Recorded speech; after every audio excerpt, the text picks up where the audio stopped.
swear, if one more thing blows up on my ship, I'm gonna lose it!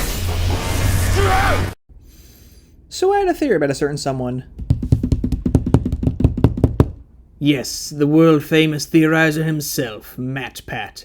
Here today, what with the release of In Space With Markiplier, I'm going to be convincing you that this man picked up a knife and decided one day to sneak on board the ship and destroy everything, starting with Mark himself.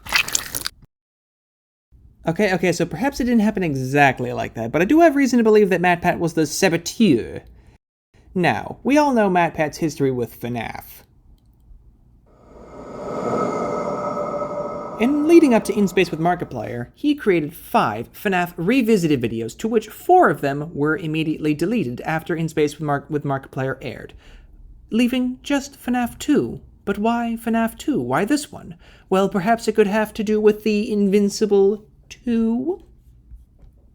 But I know what you're thinking. How could he have done this if only Mark and the captain have access to the ship?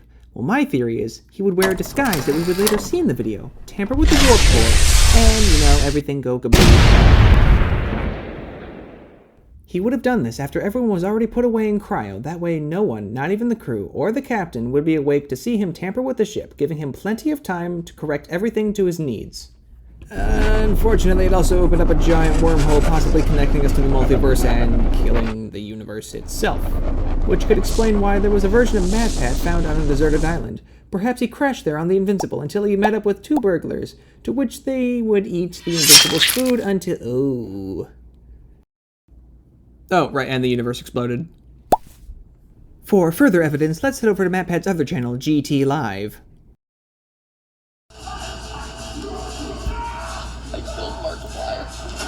A confession indeed. One that would later be followed up with a comment by Markiplier himself saying, quote, I said, quote, well, thanks for murdering me. Guess I'll have to wait until part 2 for revenge. Certainly a strange thing indeed to say, considering that it would imply that MatPat is in part 2. But why would we need to kill him?